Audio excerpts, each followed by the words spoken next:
الحمد لله رب العالمين حمدا يوافي نعمه ويكافئ مزيده. يا ربنا لك الحمد كما ينبغي لجلال وجهك ولعظيم سلطانك. اللهم فصل وسلم وزد وبارك على منبع الأنوار سيدنا محمد الحبيب المختار وآله الأبرار وصحابته الأخيار، صلاة تحفظنا بها من شر الأشرار وكيد الفجار ومن فتن الليل والنهار، وعلى آله وأصحابه وأتباعه وأولياء أمته أجمعين إلى يوم الدين. ئازیزان و خۆشەویستان، سەلامی خوای گەورەتان لەسەر بێ. لە جومعەی ڕابردووە وتمان حەزرەتی مەریەمی دایکی حەزرەتی عیسا لە دوای ئەوەی کەفالەتی سپێررا بە حەزرەتی زەکەریای بڵێن مێردی خوشکی یا مێردی پووری کە ئەو کەفالەتی بکات لە بەیت المەقدیسە، لەوێ بەجێمان هێشتن کە هەمووی ئەمانە لە قورئانە ئاماژەی پێکراوە و باسی حەقەتی لە دایکبوونی حەزرەتی عیسای مەسیحمان بووەکە. سەلامی خوای گەورە لە هەموویان بێت کە حەزرەتی عیسا پێغەمبەرێکی خوا بووە، وەک چۆن خوای تەبارەک وتەعالە لە قورئانە ئەفەرمێت: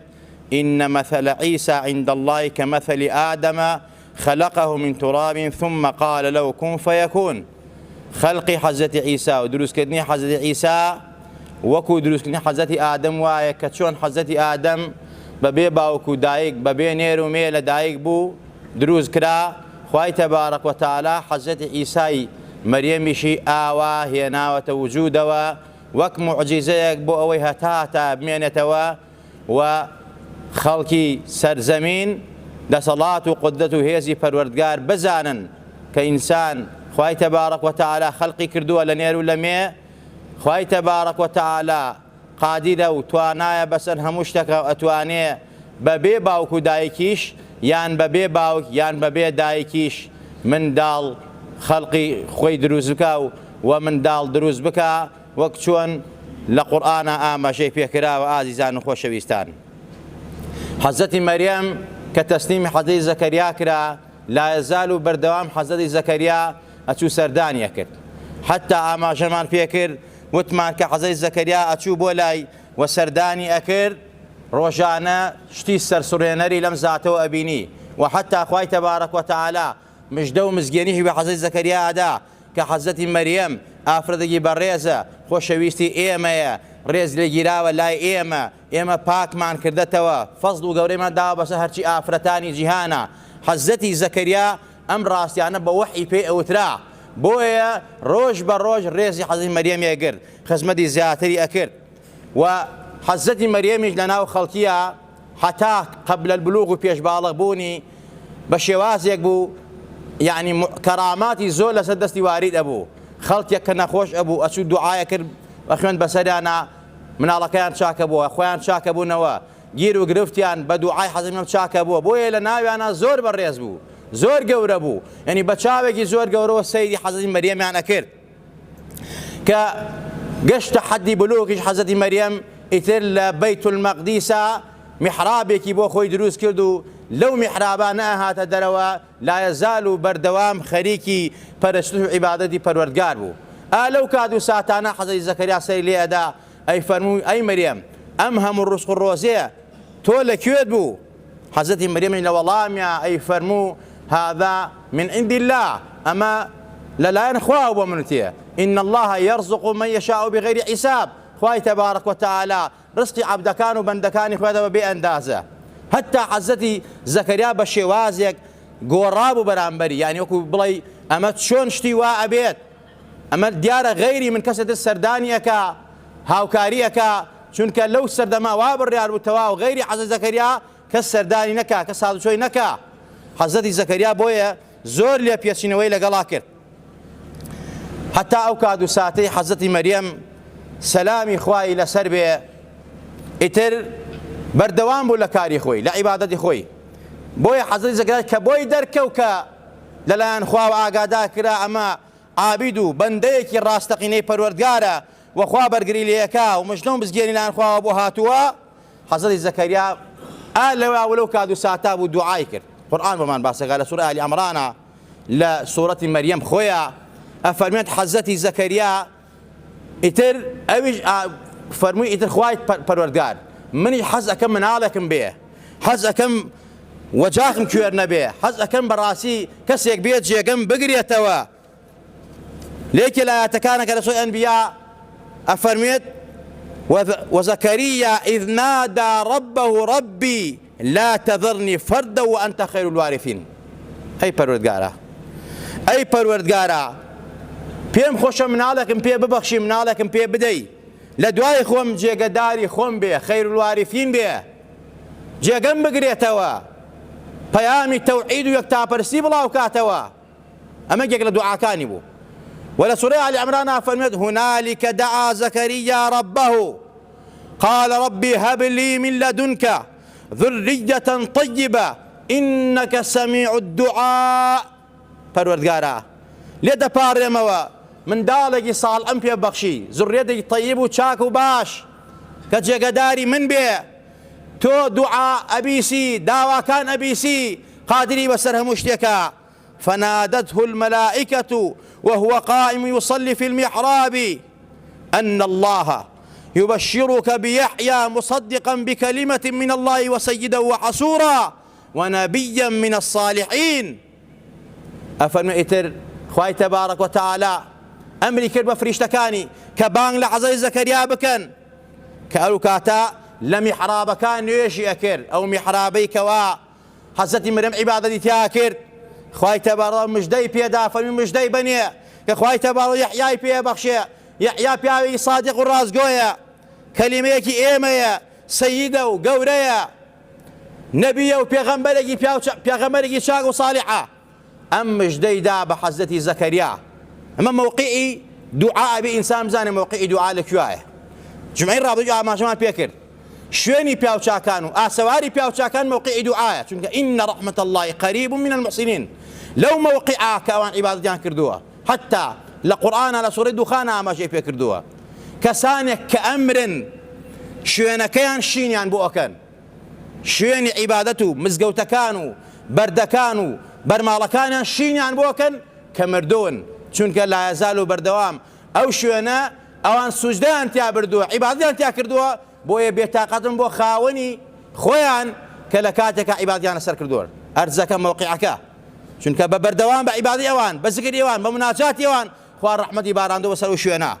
بۆیە حەزەتی زەکەریا پێغەمبەرێکی خوا بوو،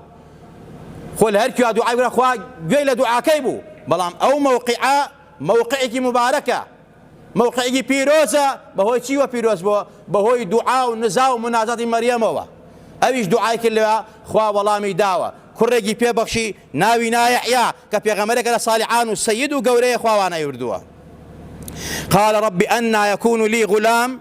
وقد بلغني الكبر وامرأتي عاقر. پەروەردگارە جا من چۆن مناڵمە بێ؟ چوون بە ساڵە دوعایشی کردووە و داوایشی کردووە، خوا مژدەی پێداوە مناڵێ بێ، عەجیبی لێتێ سەری سوڕەمێنێ کە بەو تەمەنەوە کە 70-90 ساڵە تازە ئەموو مناڵ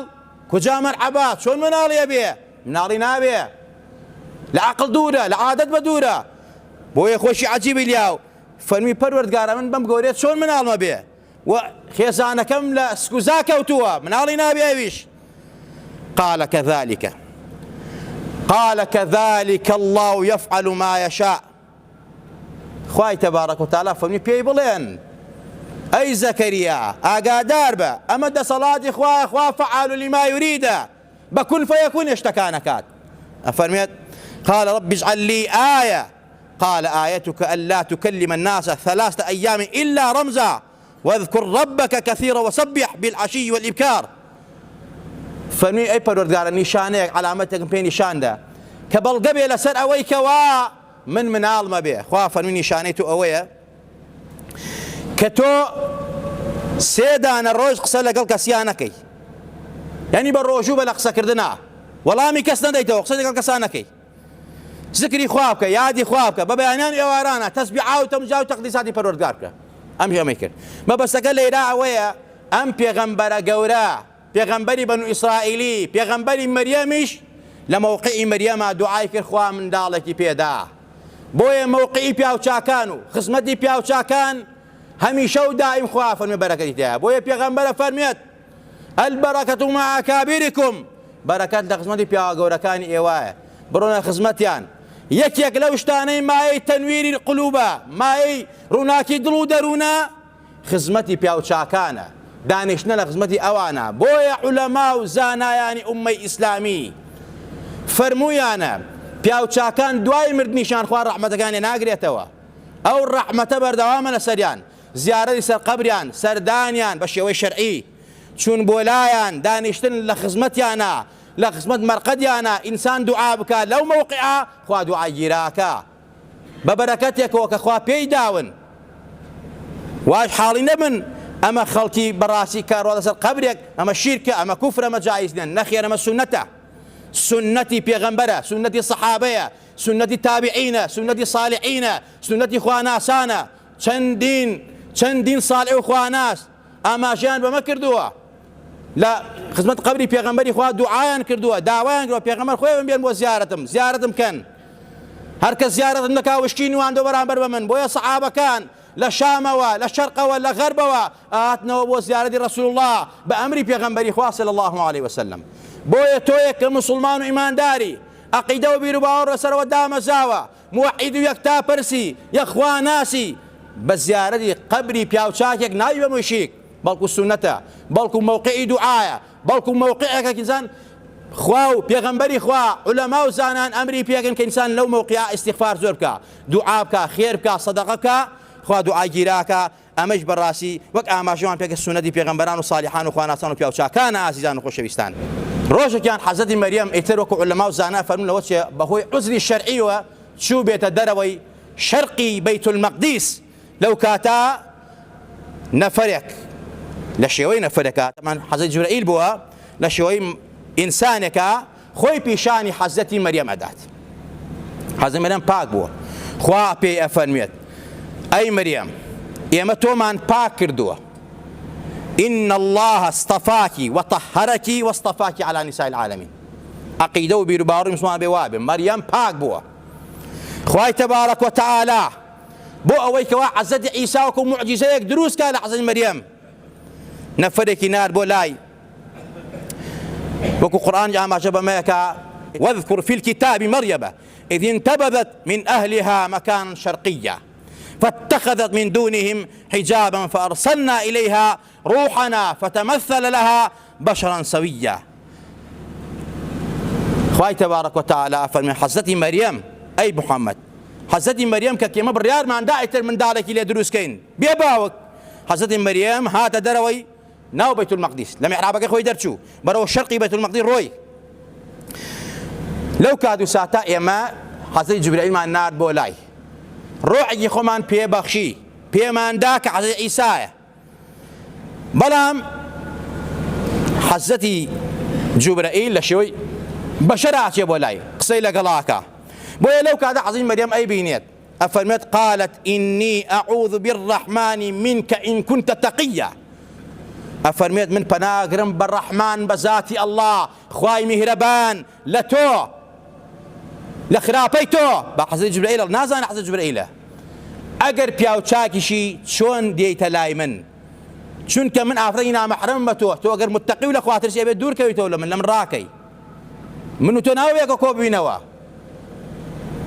ئەویش ئەفەرمێت من پێغەمبەر من مەلایکەی خوام من فریشتەی خوام خوا منی ناردووە حتا منداڵێک بە تۆ ببەخشم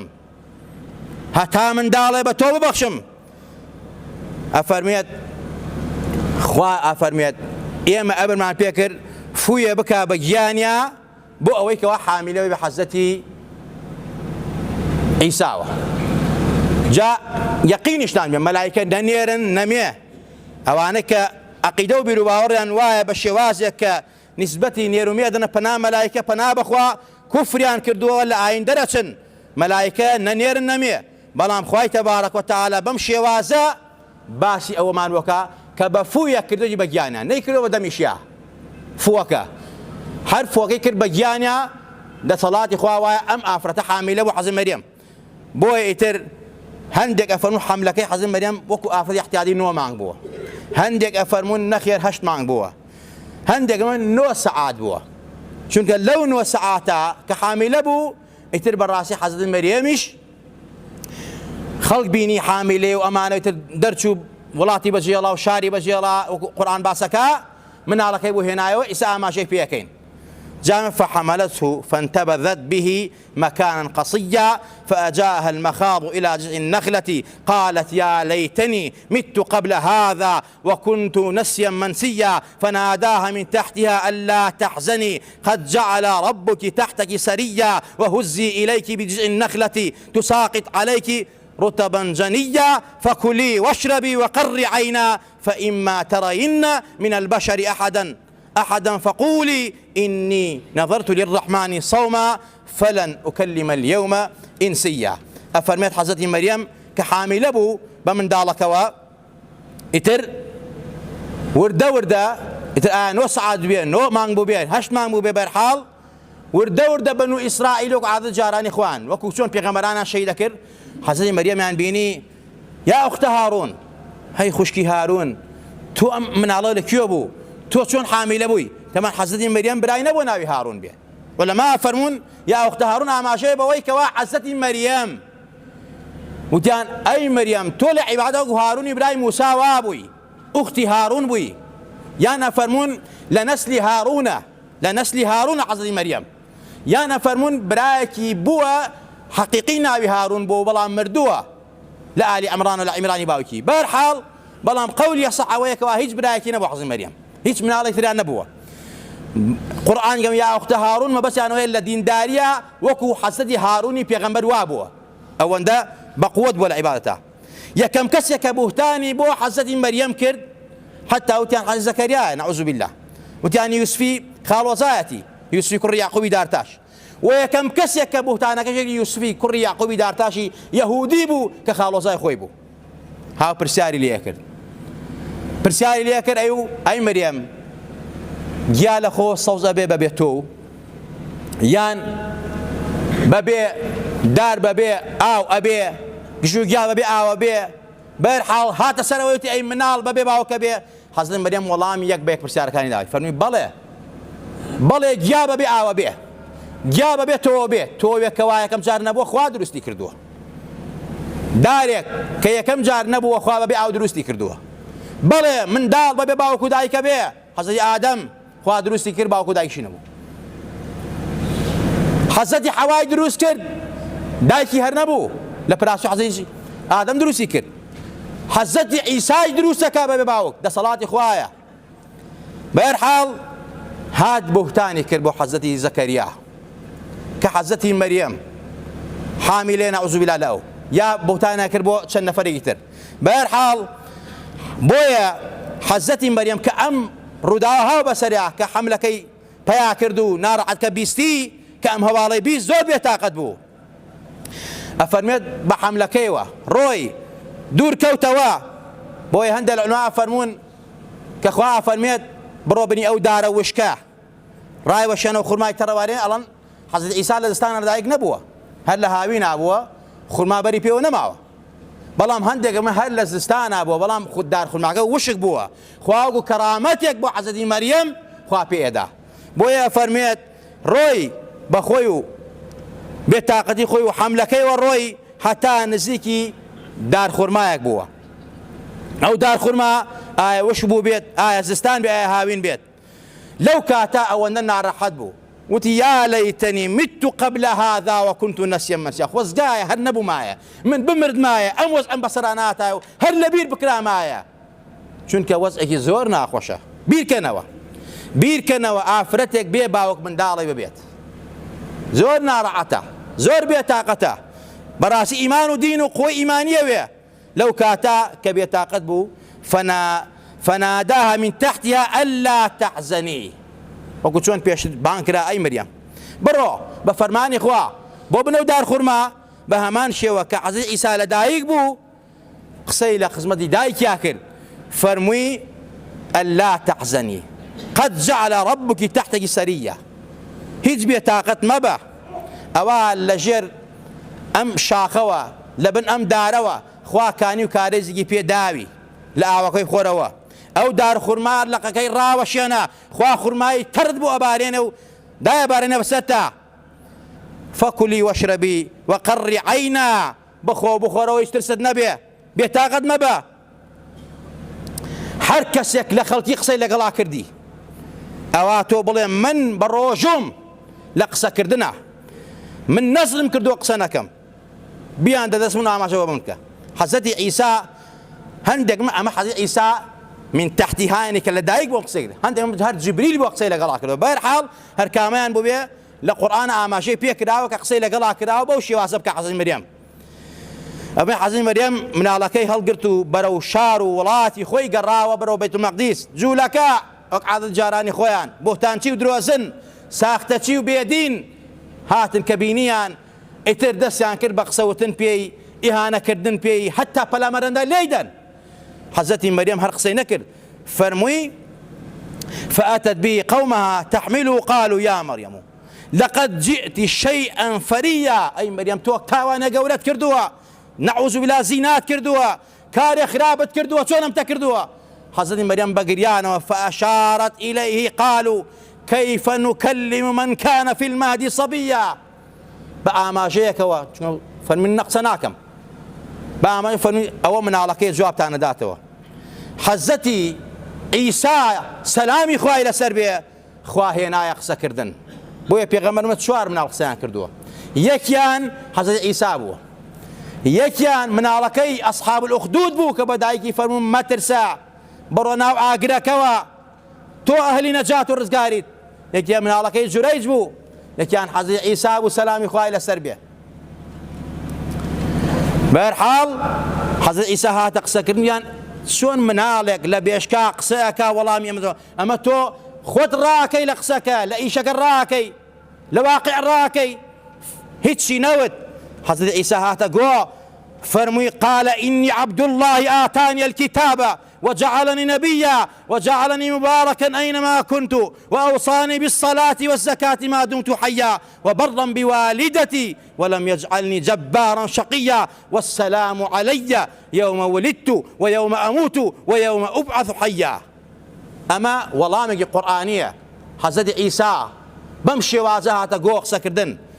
قال إني عبد الله ولامك أبو أواني تسليسكا بناو ديني حزد عيسى نعوذ بالله روح أبو قدس بكاري نعوذ بالله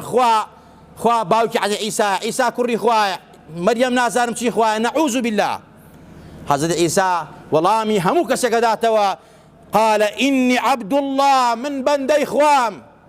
بنو إسرائيل يا قادار بن من بندي خوام خوا كتاب بوانيرت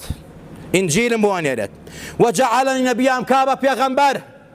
وجعلني مباركا بيروز مبارك مكان لحركي مبارك